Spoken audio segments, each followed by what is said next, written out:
Yeah, no, speaking of diabetes, a family member of mine recently, about last couple of years, they've been either borderline diabetic or pre-diabetic. I'm not entirely Hmm. sure, but it was interesting because in the beginning, I had a very favorable. I had a good perception of the dietitian, I guess he was working with, Hmm. because it seemed like the dietitian was encouraging him to try more foods. I remember one example was peanut butter. Before, I don't think he was eating peanut butter, something like that. And but I did start to switch perceptions because it did seem like there were some limits, and I don't quite know how I feel about it right now. I love the encouragement to eat a variety of foods, but it did seem like, at least from what I was hearing, that there were certain. It seemed like rules, and coming from a background of intuitive eating where there's less restriction, I didn't know how I felt about these rules. I mean, diabetes is serious, like Right. it's an interesting spot to be in.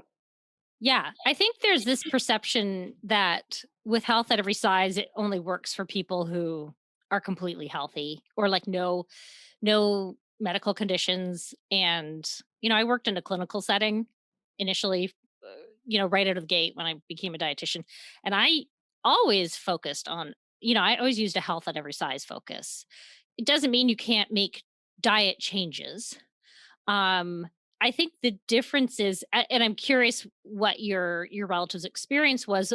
I think the big problem comes in is when people start to prescribe like weight loss to Mm. help with diabetes, which I know what the evidence says, which is like, oh, a 5 to 10% weight loss is going to help turn pre-diabetes around, or it's going to help. And that may be true, but what we don't know from those studies is, was it the actual weight loss that happened, that made the improvements, or was it what the person did in order to get that weight loss to happen? So maybe they ate better, whatever that means, right? Maybe they ate a more nutrient dense diet, or they had more protein, or more vegetables, and maybe they exercised more. Now I know that diets tend to be much more restrictive in order to get weight loss to happen. We know just they have to be restrictive. And I went through that myself for many years. Like, you just have to be hungry, is what I used to say. And so that was like a normal thing to live with. But I think the problem for treatment with diabetes comes in where it's like you've got to become restrictive to make the numbers better. And what we know is actually that's not necessarily true.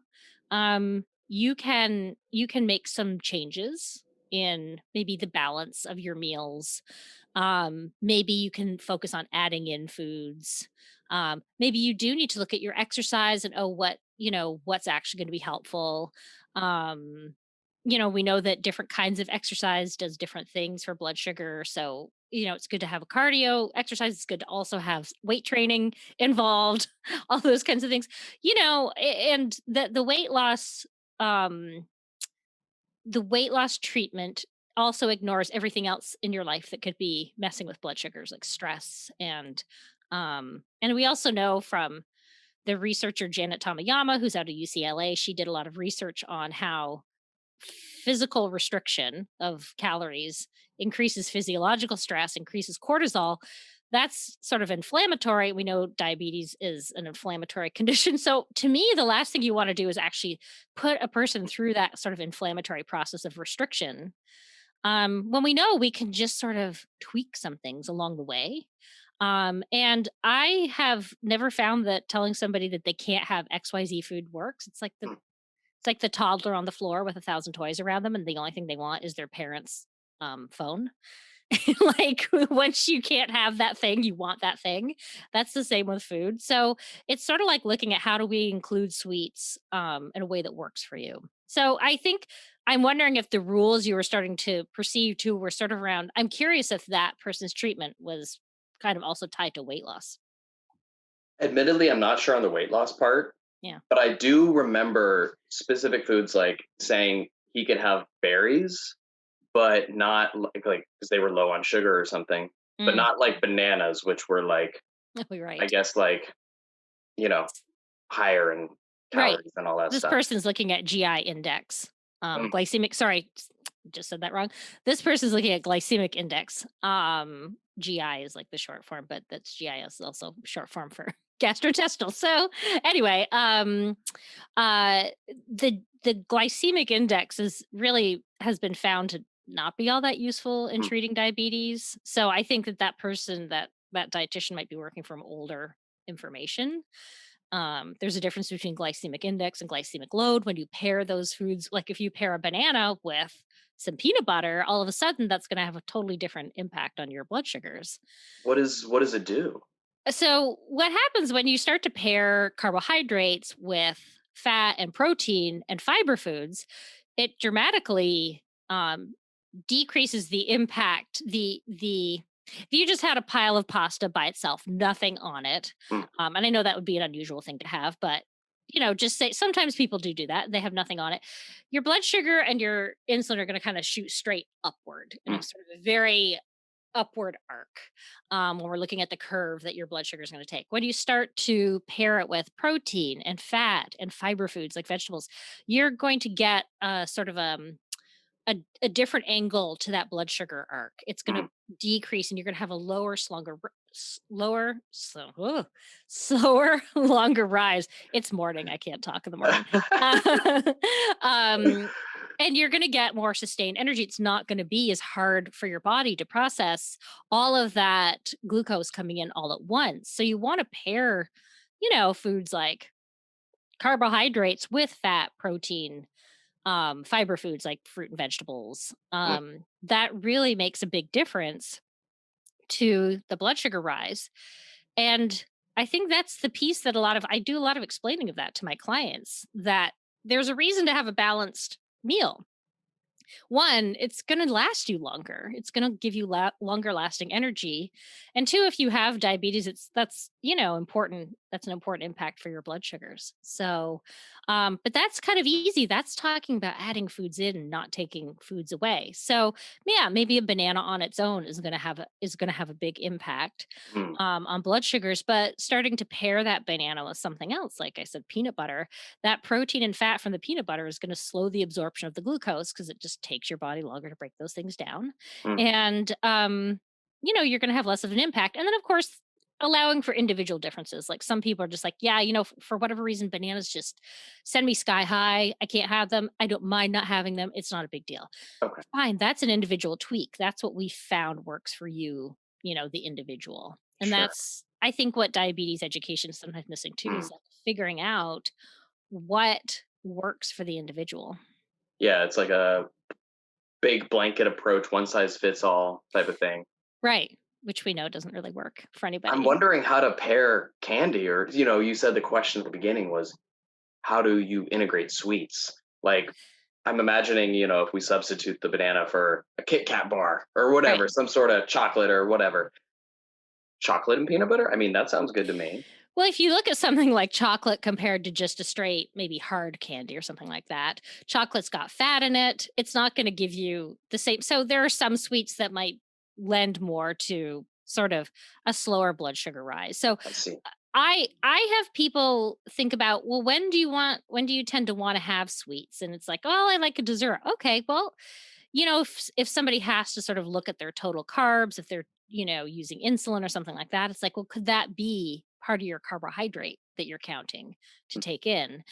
People who are not in the carb counting situation, it's more like, you can include that sweet. Mm. Let's look at the total balance of your meal, you know, and how did you feel after that meal? Did you Mm. feel over full when you had the dessert? Did you need to sort of balance out, the meal a little bit differently?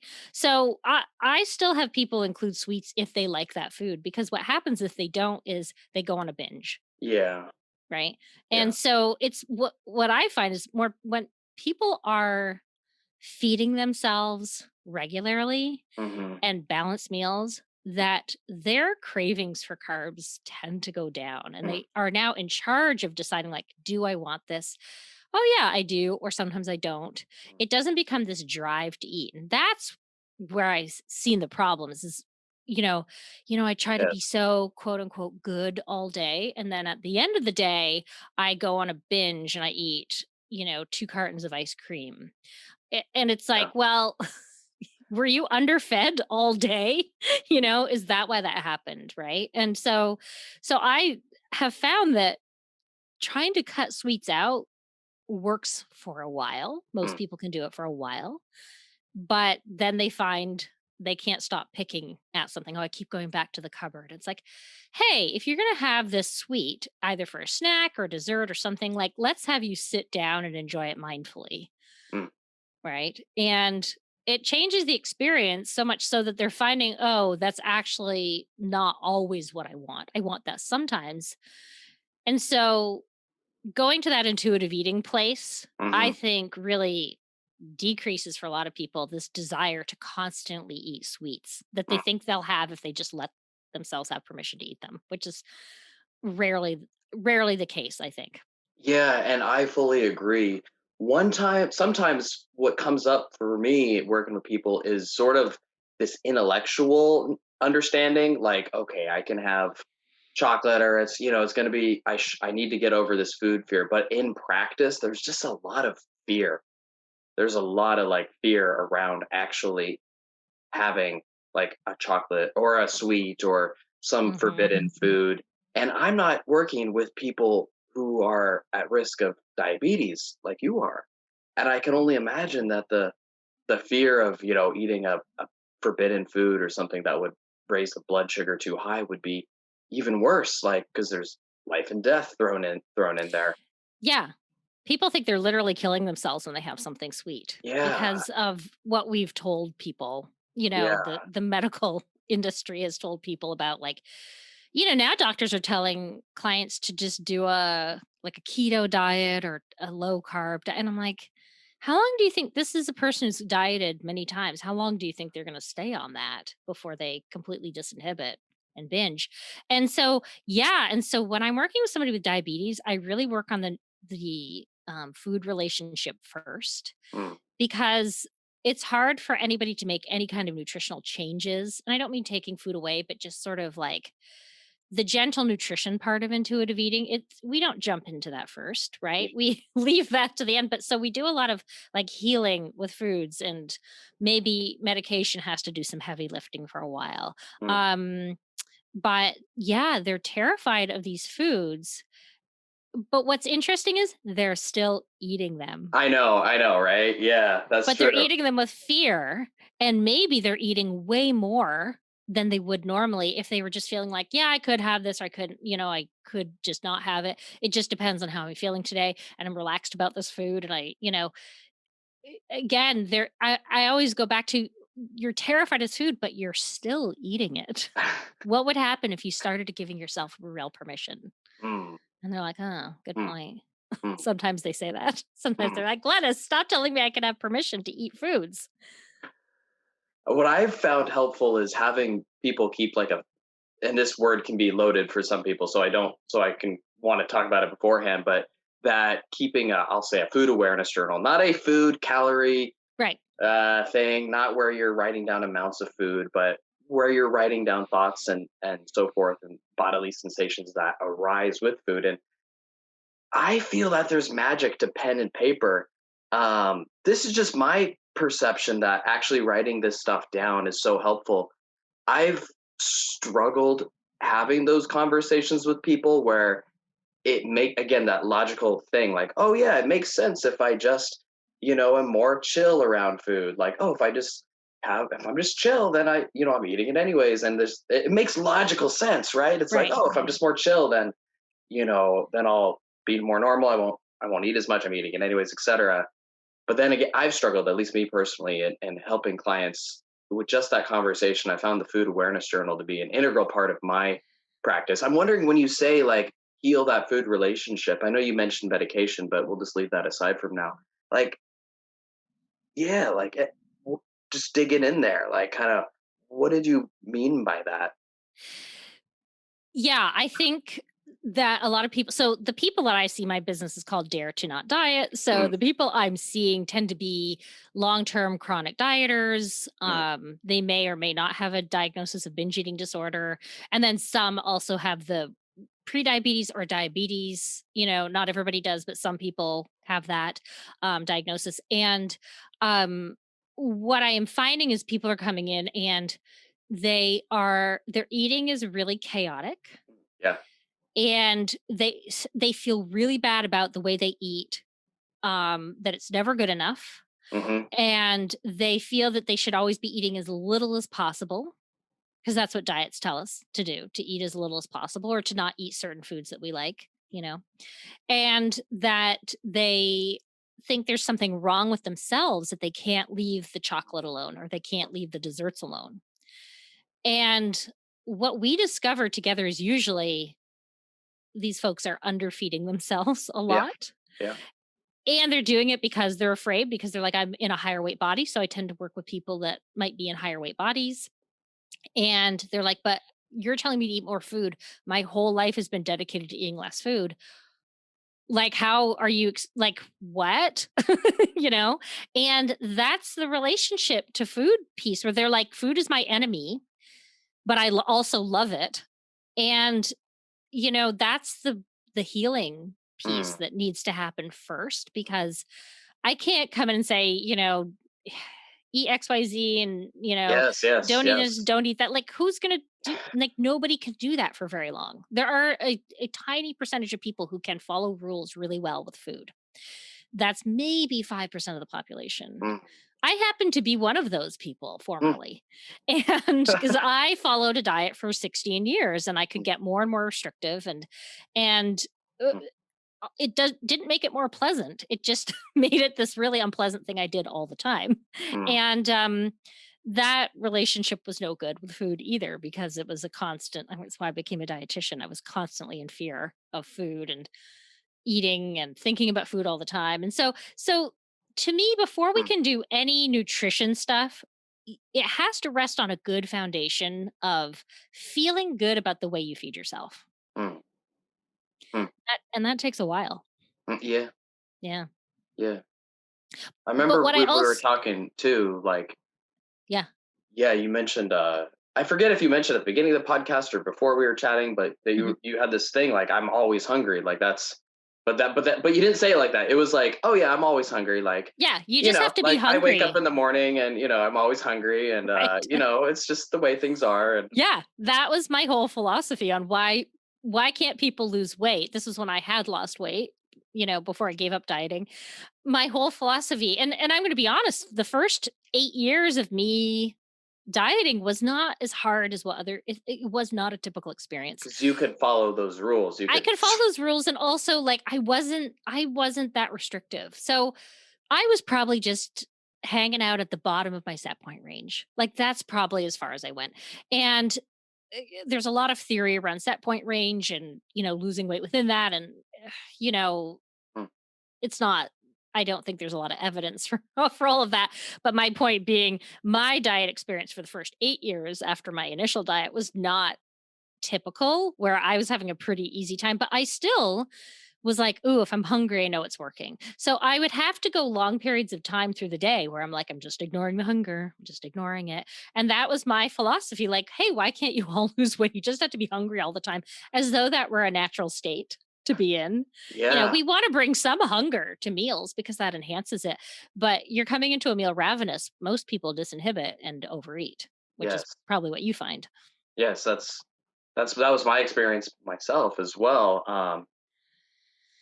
Yeah, and then of course I see that all the time with other people as well.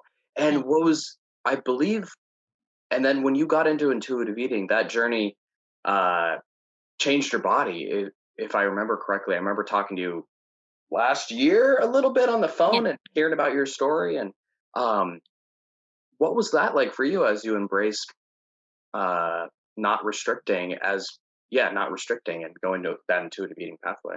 Yeah, it was very dramatic and not always easy. Um, what happened was I had dieted, like I said, I was having not that hard of a time of it, but then I got into my 30s and I suddenly noticed my body was changing, right? And what I think was happening was I was losing muscle mass and gaining more fat mass because that's sort of what diets also tend to do to us. And I had also just moved to California and I was in a very turbulent time in my life. And I was like, I'm going to lose even more weight. And which when I look back on, I'm like, oh, why didn't somebody stop me? Uh, But that's when I went into the classic diet experience of this is pure misery. I mm, am micromanaging my diet. But it was, for me, dieting was also a coping mechanism. yes, So yes. if I was dealing with stress in my life, this was a great distraction for me. And so I really like, I dug into that like it was a project, like, ooh, this is something to really accomplish. And so that's when my dieting became really horrible. And then my body could not maintain that low weight. It just fought back so hard. And I didn't understand because that had never happened before. And Mm. it was fighting back. And I kept gaining that 10 pounds back or whatever it was. It was like a tiny amount of weight. And at that point, and I was like, I don't know. And I was so unhappy, even though previously I'd been at that other weight and I was fine with it for years. So really we want to look at how we're using dieting too in our lives, Yeah. right? Like what is it that we're using to fill in?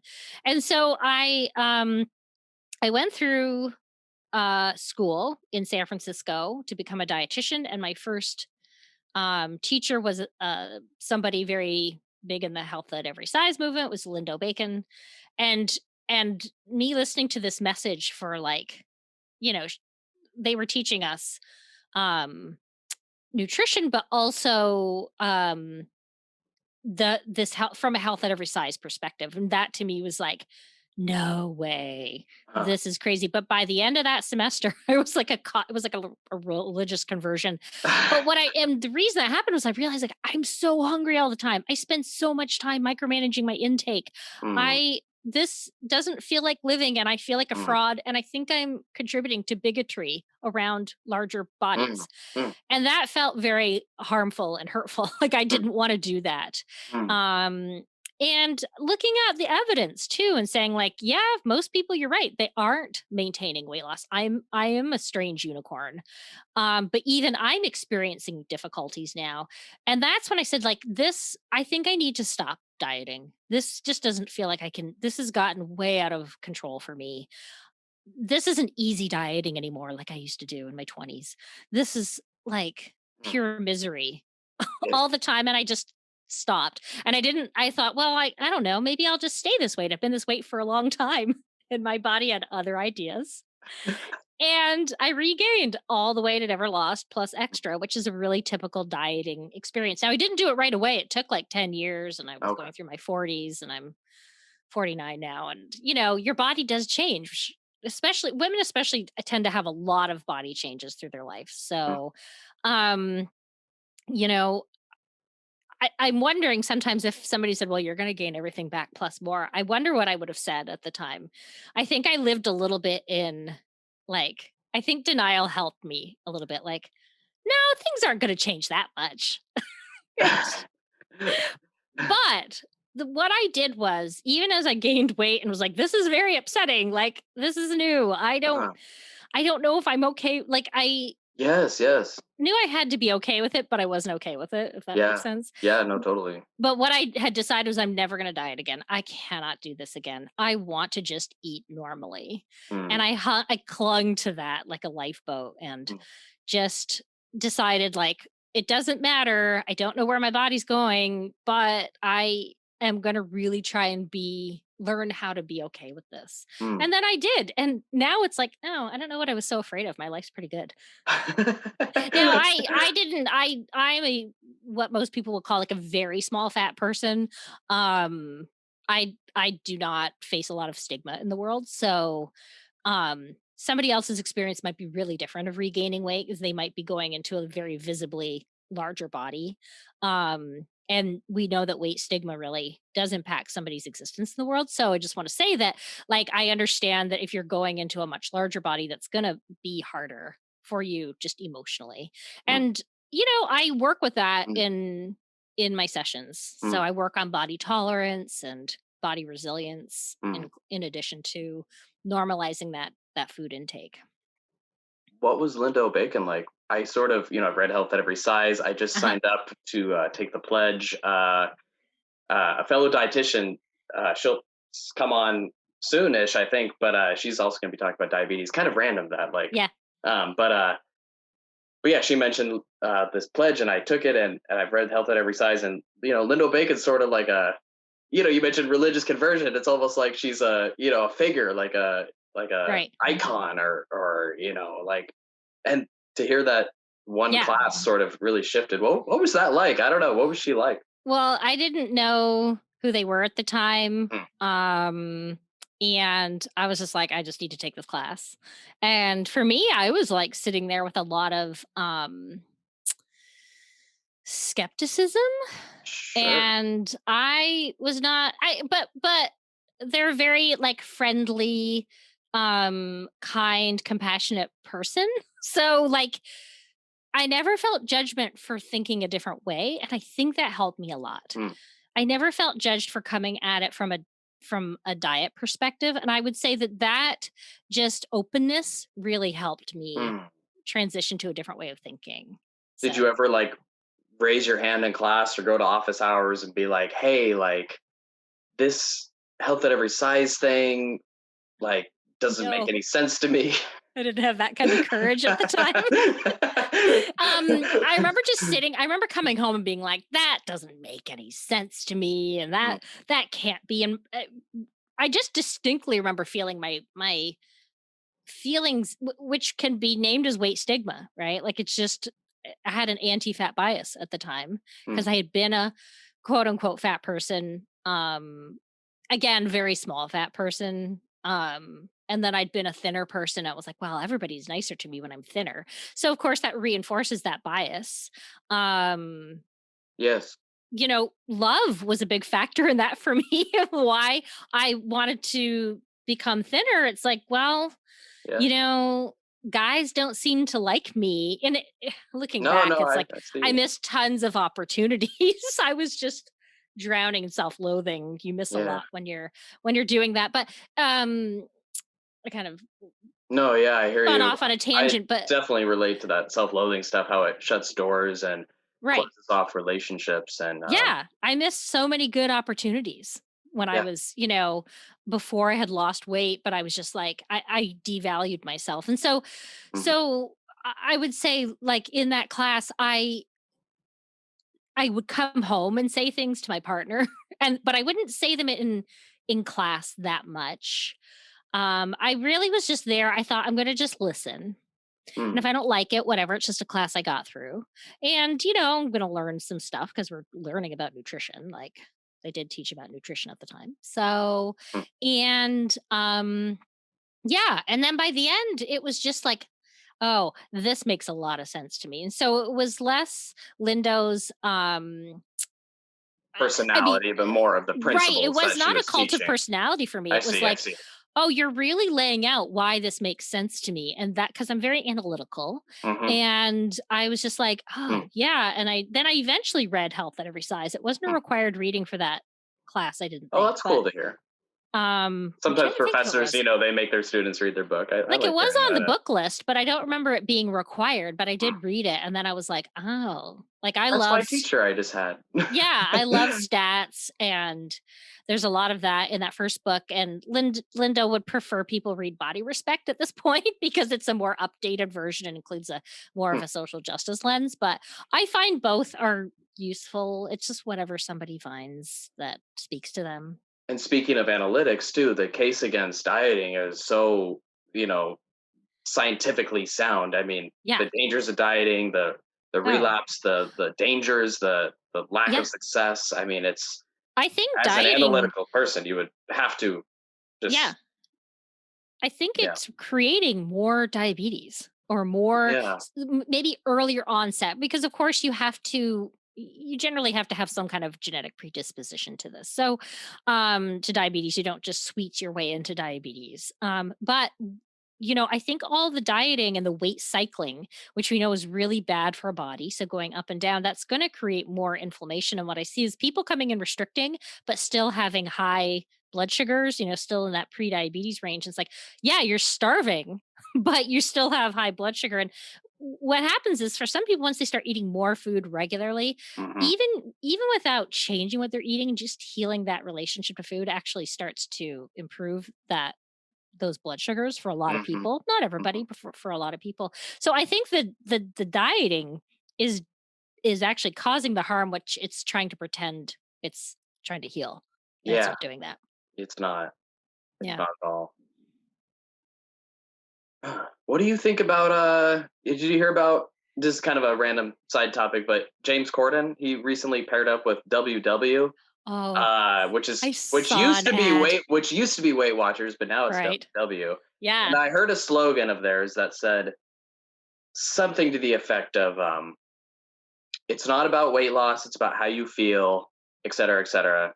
And yeah, anyways, I know you don't know Yeah. much about this topic, but any initial thoughts that come to No, mind? I know a ton about Weight Watchers because I worked for them. No. That was my they were my drug of choice. That was the only diet I ever did. And I worked for them twice, actually. I worked for them when I first, went through the program and I was like, I think it's stupid that I had to pay for this. I'm going to make my money back. And I worked for them for a year. I was like 23 years old. So, what else was I going to do? I didn't really have a permanent job at that point. And then I worked for them again just before I transferred to my 4-year university to do my DPD program for dietetics. And I was thinking, well, that's really going to help me get in. This program's impacted. It's really hard to get in. Maybe this is the experience that'll help me get in. And I had just started working for them again. It was a really different experience because the first time was in Canada in a church basement in a small town. The second time was in one of these Weight Watcher centers. And it just felt very like, ooh, very corporate to me in a way. And they're like pushing all their gross food. Mm, And so I feel like I was in the Weight Watchers cult, the WW cult, yeah.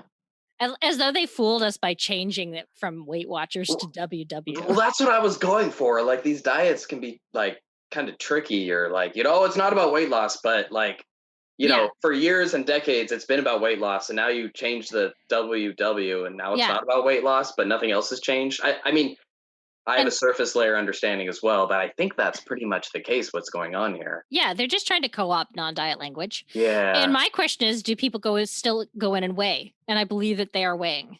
And if you're weighing, because the first thing I ask people to do is please stop weighing. Mm. Stop, like throw your That's scale what I out. do too. Yeah. Yeah, like this is tanking your ability to become in alignment with your own body. Mhm. And so if people are still going in and weighing, of course people are going to Weight Watchers to lose weight. Yeah, Of course they yeah. are. No one's. And I feel bad for James Corden because I remember, was it I last year? It was know. the year before. Somebody fat shamed him, and he came out with this sort of impassioned thing for like it was like I really, remember seeing that or something like yeah. that. I remember my heart just breaking it at that moment Yeah. because he was like trying to it was a weird, like, don't pick on fat people. We're trying our hardest to be thin. And I was like, Yeah. "Ooh, you're almost there, James Corden. You're almost there, but really missing it by a wide mile." And, I feel for him because I people feel don't for know him. what they don't know. Like, you don't know that there's another way that you can, you know, Yeah.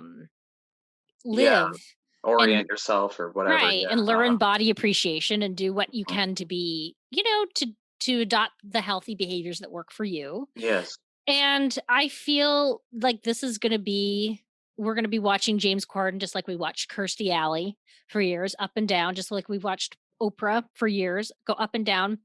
And I feel for these very public people. I Yeah. mean, I don't feel too much for them because they're super rich and I'm not, but you can have compassion for anybody, right? Sure, sure. And Yeah. I just think, like, it doesn't matter how successful these folks get, like, there's a piece of them missing where it's just like, well, it doesn't count unless I'm thin. And Yeah. I feel and that's weight stigma. Again, that's anti-fat bias. And it's Mhm. if that works for him, great. As a former WW Yeah. alum, alum, it's just But like you know, Yeah. it works for some people. When I worked for them the first time, these more middle-aged ladies would get on the scale and they'd be like, I don't know why it's not going down. Um, because I was so quote unquote good a Yes, yes. week, right? And like I don't think people are lying. I think people are doing a really, careful job.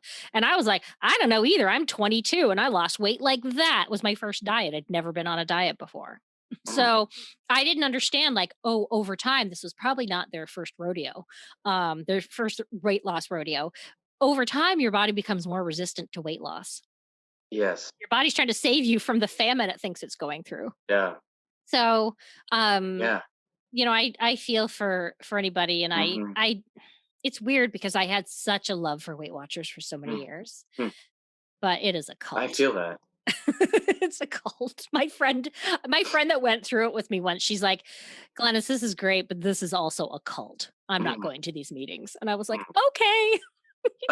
Not go to the meetings. I like the meetings. Like you're in with a bunch of people that are struggling with you. It feels good. Oh, yes, I'm hungry too. How do you have 0 points foods and have them still taste good? It's just it's a weird thing. It's really seductive. Yeah. Yeah, I mean, the weighing, the public weighing and I mean, it actually was not that public. It was a private way. oh, okay. So, like, you're in line, but I'm not trying to push Weight Watchers here, Yeah, but it yeah, was like yeah, I think there's yeah, a yeah. perception we don't want to get sued, but basically, it Sure, it sure, sure. was more or less a private thing. They didn't announce your number. It wasn't super private. It just depended, but you know, people didn't know if you didn't want them to know. So, but Yeah. it's weird to have somebody weigh you, and it's like, you know, giving blessings or not, like, "Oh, good for you. Oh, try Mm. again next week." Mhm. And your whole Mhm. week is like d Thinking based about on weight, like, thinking based on about whether that number weight went up and or down. Mhm. yeah, like, the core sense of self-esteem, Yeah. just tied to the scale and Yeah, stuff. it's you're being externally validated, Yeah. and we need to acknowledge that we need to move to a more internal system of validation. Now, it doesn't mean that we're not going to be hurt by what people think or Yeah. say, Yeah. but we also have to start saying, well, how important is this to what gives me a good life and what helps me enjoy things? I So, know, I really liked what you said about, how there were a couple things that were helping you move away from dieting. One was like this I hate dieting. I never want to diet again, but also sort of this like I'm contributing to uh, weight bias. I'm sort of contributing to that mhm. weight stigma. I feel like that social justice component, you know, starting to take a stand for your natural body size, embracing it, but there's that pushback you're going to get from society because it's out there. Yeah, you're So signing on you're for yeah, you're signing up for weight a stigma, lifetime of yeah, facing weight stigma. yeah, yeah, It's a yeah. hard sell, to be It's a honest. I know, right? That's why I think people have to be sort of at their rock bottom. If Yeah. like I A lot of times people come to me like, I'm at my heaviest. Mhm. I have tried this many times. I Mhm. don't know what else to do. And it's sort of like, well, you can do this. And you know, many of my clients have gone on to like they thought, oh, I can't date at this weight. Nope, dated, found a partner, great, moved on. And oh, I can't exercise. Nope, I learned I can exercise and I can do certain things that I really Mm. enjoy and it feels good. You know? Yeah, like that's why I love having people write down their thoughts. I insist on pen to paper because when you write Yeah. down "I can't exercise," it's like, well, as you write it down, you're like, well, as someone writes that down, it's like they'll see like Yeah. that ain't entirely true. Like, Right. What's the reframe? Evelyn yes, Tribbley yes, says, what else might be true? Give me three other things that also might be true. And I think yeah, that's you're so and like, yeah, and exercise is hard right now because I'm not conditioned to move this weight around. And I can do what I can do. I don't have mhm, to mhm, be performing at Olympic level, yeah, the right. weekend Yeah. warrior level I know. fitness, and I can take small moves. And I can also acknowledge maybe this is hard for me, that, exercise has been punitive my whole life. And Yeah, I don't want to do that right now. And that's okay too. So, yeah. yeah. And feel it. I think that, as you said, you're signing on for a life of weight stigma, but I think that it's still a life worth living. I think That so too. Yeah, you can have a very good life being in a very large body, and it's going back to what do you value, and really working on Mm, resilience, and that might take therapy, and that might take community, and that might take a lot of different things, mhm, and individual support if you can get it, and uh, you know we can't mm. we I don't think the answer to reducing stigma is to change the stigmatized person, Like, right? what do you mean by Like, that? well, so we say, oh, well, weight stigma exists in the world. The answer isn't to shrink yourself. Oh, yes, yes. I mean, if it were possible, I suppose that could be the answer, right? But what we know is Yeah, by and large, it's a very short term thing, and it might cause damage in the long run. yeah. Probably make you larger than you wanted to be. So we already know um, that's not possible. But also, I think there's a piece there where it's like, why should that person have to change when it's not the person's fault that they're getting crap from the world, it's everybody else's. We don't want to change the stigmatized person. Mhm, We want to work to change society. mhm. That's a really slow change, right? That's not probably going to happen in our lifetimes, but as Glacial. more people like you and me and Yeah, everybody yeah. else, the Lindo Bacons of the world are Uh-huh. out there, it does spread. This is much more. I hear many Yeah, more people knowing about this now than they did 10 years ago when I first heard about it. and even though there might be some co-opting or whatever of language, Sure. I mean, the language is changing, Yeah. although I mean, not although, just Christy Harrison's book, Anti-Diet, it Mhm. really put things in perspective for me where this whole weight loss obsession just goes back, like, centuries. How Yes. far it goes back. It's like, Yeah. I remember at the eating disorder clinic where I work, one girl was talking about, like, why do we like, where does this come from? Like, they were talking about, like, body image standards and stuff, and it wasn't my place at this time to, like, throw in Christy Harrison's book and talk about Right. how, how much uh, it was like a social status thing, and back in Greek times, back thousands of Yes. years ago. Yep. But I mean, it just struck me like when we're talking about how slow things change.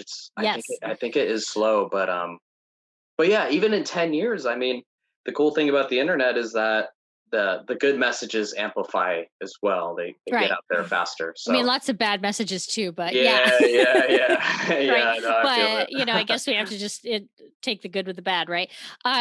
Yeah, Christie's book is great because she really delves into the science too. You got to write a book too. Do you have a book? So much work. Somebody else just said that to me, like, you got to write a book. I was like, oh, it's so much work. I just like seeing clients. Fair enough. Fair enough. You don't have to. Maybe Maybe someday someday. when I'm like, I got to change, but that's a lot Yeah, of work. yeah. And we'll see. But, So what I where was going can to people like find you online and Oh yeah. everything? And Yeah. yeah, So, and I should mention because we've talked a lot about diabetes. If I can just mention my yes, program, yes, that please, I please. just launched a program for a health at every size aligned program for people with diabetes, pre-diabetes, really almost any metabolic related condition. It is mostly centered on diabetes, but the help you get through this program is actually really good at helping people develop a self-care program that works for them, that encompasses everything. I'm doing it with Rebecca Scritchfield, who wrote the book Body Kindness.